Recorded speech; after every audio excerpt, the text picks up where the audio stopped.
नमस्कार दोस्तों, स्वागत है आप सभी का सरकारी अध्यापक के इस YouTube चैनल पर। दोस्तों ईवीएस में क्या है, 15 नंबर की ईवीएस पेडागोजी आती है और 15 नंबर का ईवीएस का कंटेंट आता है। कंटेंट में क्या है, जो पर्यावरण की आपकी 6 मुख्य थीम हैं वो पूछी जाती हैं। इसके अलावा एनसीईआरटी की जो समरी है क्लास 3, 4, 5 तक वो पूछी जाती है।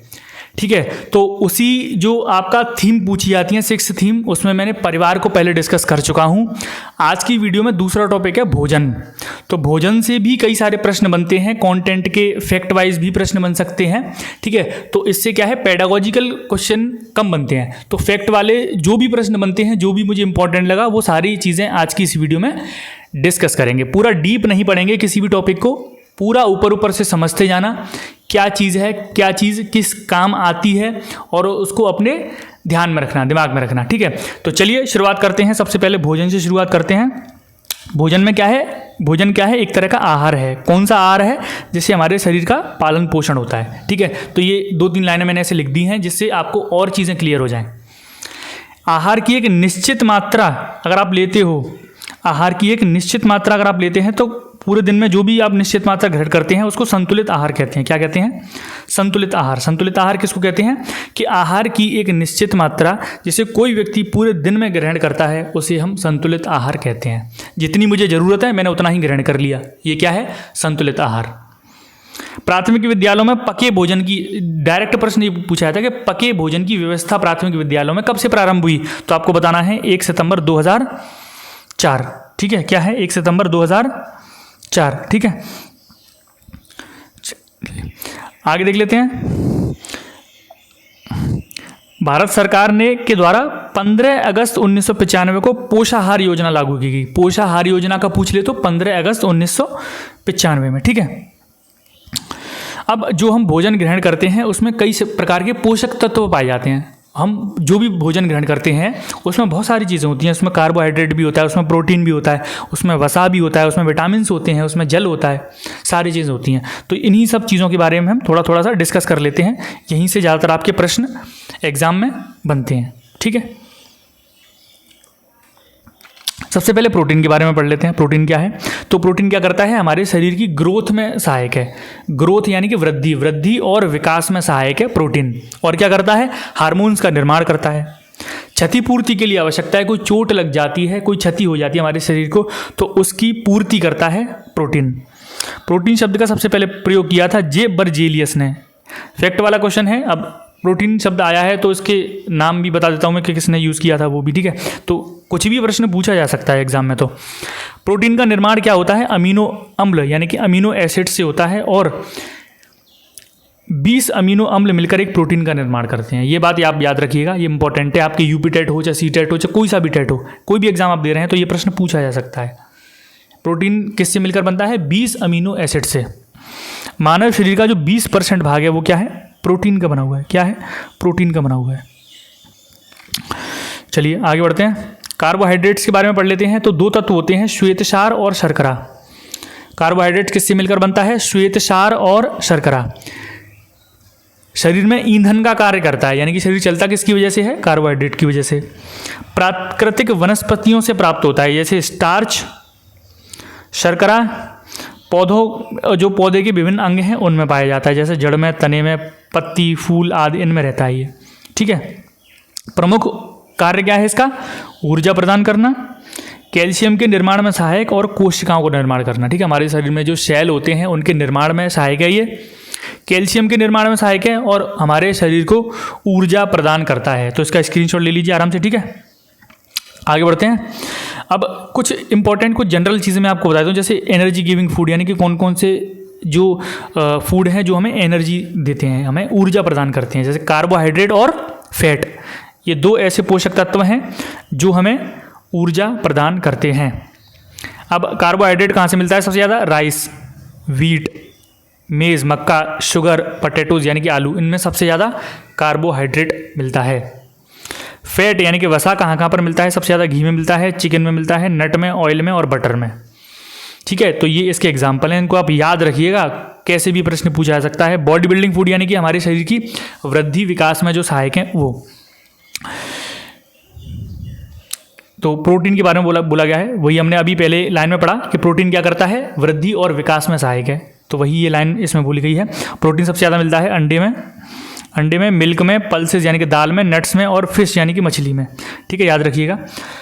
प्रोटेक्टिव फूड्स कौन से होते हैं जो हमें बीमारियों से बचाते हैं और हमारे शरीर को हेल्दी बनाए रखते हैं, प्रोटेक्टिव फूड्स कहलाते हैं। प्रोटेक्टिव फूड्स ही हैं ये सारे। ठीक है, तो ये आप याद रखिएगा। आगे बढ़ते हैं दोस्तों। अब ये जो चार्ट आपके सामने है ये बड़ा इंपॉर्टेंट चार्ट है। इसमें एक लाइन में मैंने लिखे हैं सारे विटामिन्स, उनमें उनके जो रासायनिक नाम है, केमिकल नेम है, वो सारे लिखे हैं। अगर इन विटामिन्स की कमी हो जाती है तो कौन कौन से रोग हमें हो सकते हैं तो वो लिखे हैं, और इनके स्रोत क्या हैं, यानी कि ये विटामिन्स कहाँ कहाँ पर सबसे ज़्यादा पाए जाते हैं। चलिए शुरुआत करते हैं, एक एक करके मैं आपको बता देता हूँ। सारी चीज़ें आपने पढ़ी होंगी, आपका रिविजन हो जाएगा। ठीक है, सबसे पहला विटामिन है विटामिन ए। इसका रासायनिक नाम है रेटिनॉल। इसकी कमी से रतौंधी रोग हो जाता है। इसका स्रोत है सबसे ज़्यादा ये गाजर, दूध, अंडा में पाया जाता है। तो गाजर, दूध, अंडा ज़्यादा खाइए, आपको रतौंधी के चांसेस होने के काफ़ी कम हो जाएंगे। ठीक है, विटामिन B1, B2 से लेकर B12 तक है। तो विटामिन B1, B2, B3 और B12 ये सबसे ज़्यादा इंपॉर्टेंट है, लेकिन हम सारे याद कर लीजिए। B1 को कहते हैं थायमीन, बेरी इसके रोग हो जाता है, और B1 सबसे ज़्यादा मिलता है मूँगफली, आलू और सब्जी में।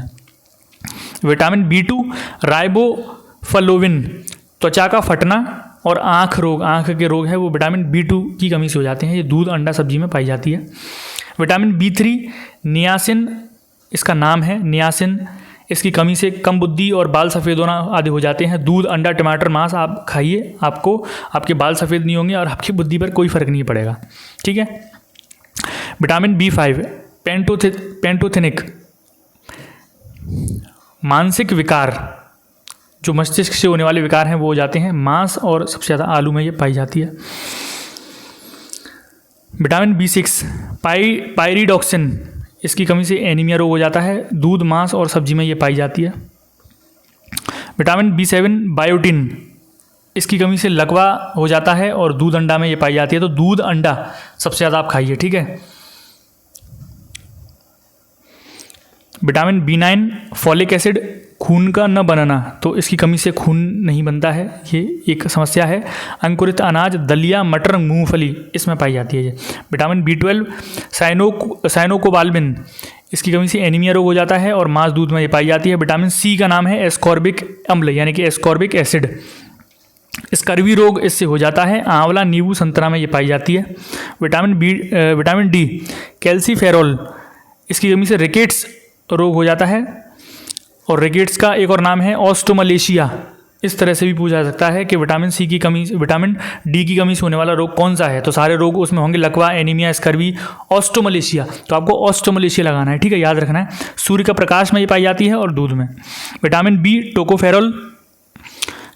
E टोकोफेरॉल, जनन शक्ति का कम हो जाना, हरी सब्जी में ये पाई जाती है। विटामिन K फिलोक्विनोन, रक्त का थक्का नहीं बनता है इसकी कमी से, और टमाटर, हरी सब्जी में ये पाई जाती है। तो ये इसका एक चार्ट है, बड़ा इंपॉर्टेंट चार्ट है। इसका स्क्रीनशॉट ले लो, इसको याद कर लेना, बिल्कुल रट लेना। इससे एक प्रश्न आपको हर एग्जाम में जरूर देखने को मिलेगा। ठीक है दोस्तों, आगे बढ़ते हैं। थोड़ा सा यहाँ पर हम जल के बारे में पढ़ लेते हैं और मिनरल्स यानी कि खनिजों के बारे में पढ़ लेते हैं। जल क्या करता है, हमारे शरीर का 70% भाग है वो जल से बना हुआ है, और हमारी जो पाचन क्रिया है उसमें सहायक है जल। इसके अलावा शरीर के तापमान को नियंत्रित करता है, ये इंपॉर्टेंट लाइन है, इसको इंपॉर्टेंट लिख लीजिए। शरीर के टेम्परेचर को कंट्रोल कौन करता है, जल। या पोषक तत्वों को एक जगह से दूसरी जगह ले जाता है। जो भी हम पोषक तत्व ले रहे हैं एक जगह से दूसरी जगह, उनको कौन ले जाता है, जल। यह विषैले पदार्थों में के जो विषैले पदार्थ होते हैं उनको शरीर से बाहर निकालने का भी काम ये करता है। खनिजों के बारे में पढ़ लेते हैं। ये स्ट्रॉन्ग बोन्स, टीथ और हेल्दी ब्लड बनाने में मदद करते हैं, यानी कि स्ट्रॉन्ग बोन्स यानी हड्डियों को मजबूत बनाते हैं, दांतों को मजबूत बनाते हैं, और जो ब्लड है उसको हेल्दी करते हैं। सबसे ज़्यादा मिनरल्स जो खनिज हैं वो कैल्शियम में, मैग्नीशियम में, फॉस्फोरस में, सोडियम, कॉपर, आयोडीन में पाए जाते हैं। और इनके स्रोत क्या क्या हैं, मिल्क यानी कि दूध, कर्ड, आलमंड, पालक, हरी पत्तेदार सब्जियां। ठीक है, तो ये इसके स्रोत हैं। तो ये भोजन वाला पार्ट था, छोटा सा टॉपिक था, आपको केवल इतना ही याद करना है। और ज़्यादातर आपको जो भी आप बुक से, किसी नोट से या फिर किसी की वीडियोस वगैरह से पढ़ रहे हैं तो उतना ही पढ़ना जितना ज़रूरत है। ठीक है, वहीं से प्रश्न पूछा जाता है। तो छोटी सी वीडियो थी दोस्तों, उम्मीद करता हूँ आपको ये वीडियो पसंद आई होगी। इस वीडियो को सब लोग लाइक ज़रूर करेंगे, शेयर जरूर